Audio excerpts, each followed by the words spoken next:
वो इसको हाथ से आंख, नाक और होंठों की शेप देता है, उसको एक चेहरे में तब्दील करता है और इसको अपना दोस्त बनाकर इससे बातें करता है और उसे आग के पास खुश्क होने के लिए रख देता है और उसको विल्सन का नाम देता है। वहां पर चक का एक और मसला सामने आता है, इसके दांत का दर्द। ये बहुत पुराना दर्द है मगर इसने कभी चेकअप ही नहीं करवाया। अब चक ने इसे तोड़ना है और वो तोड़ लेता है और साथ ही बेहोश हो जाता है और वक्त गुजरने के साथ साथ उसे 4 साल हो जाते हैं आइलैंड पर। 4 सालों में वो इस जगह जीना सीख लेता है। इसका हुलिया बिगड़ चुका है, इसके सर और मुंह के बाल बेहद बड़े हैं और वो बेहद कमजोर दिखाई देता है। इसे इतना तजुर्बा हो गया था, वो दूर से ही डंडा फेंक के मछली को पकड़ लिया करता था। चक की दोस्ती विल्सन से काफी हो गई थी, वो इससे काफी बातें करता था। अब एक दिन मछली खा रहा होता है कि इसे एक आवाज आती है। चक देखता है तो वो एक स्टील की शीट होती है। उसे एक आइडिया आता है कि इसकी मदद से वो यहाँ से निकल सकता है। वो जब भी निकलने की कोशिश करता है लहरें उसे जाने नहीं देती। अब वो नारियल की लकड़ी काट काट कर एक बोट तैयार करता है और स्टील की शीट इसके आगे लगाता है।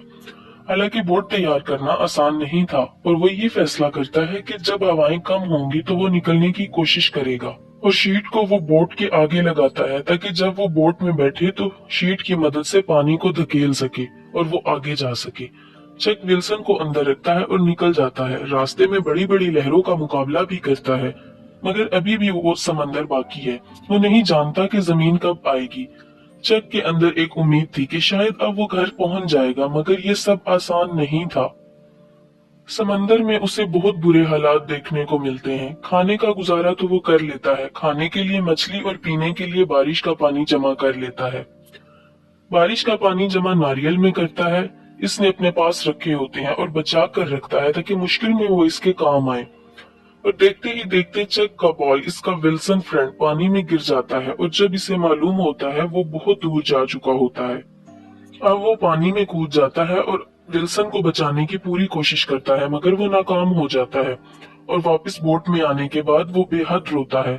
विल्सन ने ही इसका 4 सालों में बहुत साथ दिया था। चक के लिए वो एक फुटबॉल नहीं था, वो इससे बहुत अटैच हो गया था, इसीलिए इसके जाने का बहुत दुख होता है। अब चक बहुत दिनों के सफर के बाद थक चुका था और एक शिप इसके आगे से गुजरता है जो इसे देख लेता है और इसे बचा लेता है। चक वापस आ चुका था। वापस आने के बाद वो देखता है कि सब बदल चुका था। इसके दोस्त और घर वाले समझे थे कि वो मर चुका है और इसकी गर्लफ्रेंड कैली, जो एक दूसरे से बहुत मोहब्बत करते थे, वो शादी कर चुकी थी और इसकी एक बेटी भी होती है। चक इससे मिलने जाता है तो वो बेहद खुश होती है और गले से लगा लेती है। अब कैली शादीशुदा है, इसलिए अब कुछ नहीं हो सकता और इनके रास्ते अलग हैं। चक को कैली ने जाते हुए जो घड़ी दी थी वो इसे वापस कर देता है क्योंकि वो कैली की फैमिली घड़ी होती है और इस घड़ी की तस्वीर अपने पास रख लेता है।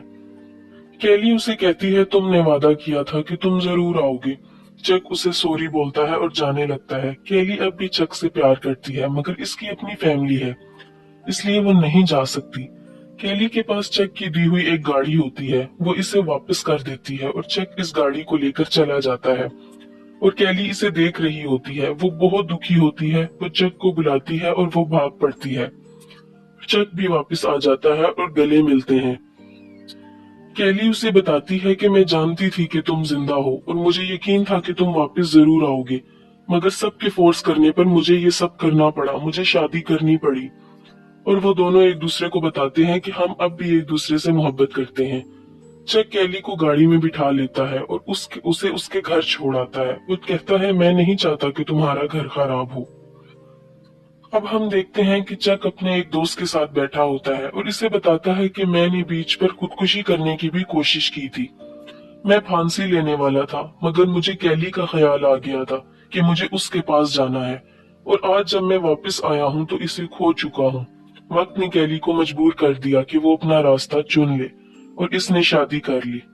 अब चक अकेला रह गया था लेकिन जिंदगी को आगे जाना ही होता है और एंड में ये होता है कि चक के पास एक पैकेज है जो वो आइलैंड से बचा कर लाता है। प्लेन डूबने के बाद बहुत से पैकेजेस किनारे आ जाते हैं और वो सोचता है कि वो घर जाने के बाद खोलेगा, मगर वो ऐसा नहीं करता और वो पैकेज को वापस करने आता है मगर वहां पर कोई नहीं होता और वो एक नोट लिखकर दरवाजे पर रख देता है जिसमें लिखा होता है, this package saved my life. और वहां से चला जाता है। चक को अब हम एक कच्चे रास्ते की तरफ देखते हैं और वहां वो मैप देख रहा होता है कि वो कहाँ जाए। तो एक लड़की आती है और इसे रास्ता बताती है। इसकी गाड़ी पर भी वही विंग्स का निशान होता है जो पैकेज पर होता है। अब चक इसका पीछा करता है तो वो उसी घर जाती है जहां चक नोट लिख कर रखाया था और इसने भी अपना पार्टनर खो दिया होता है। अब चक और बेटीना हो सकता है फ्यूचर में मिल जाएं। चक की आंखों में एक उम्मीद होती है और फिल्म की कहानी खत्म हो जाती है।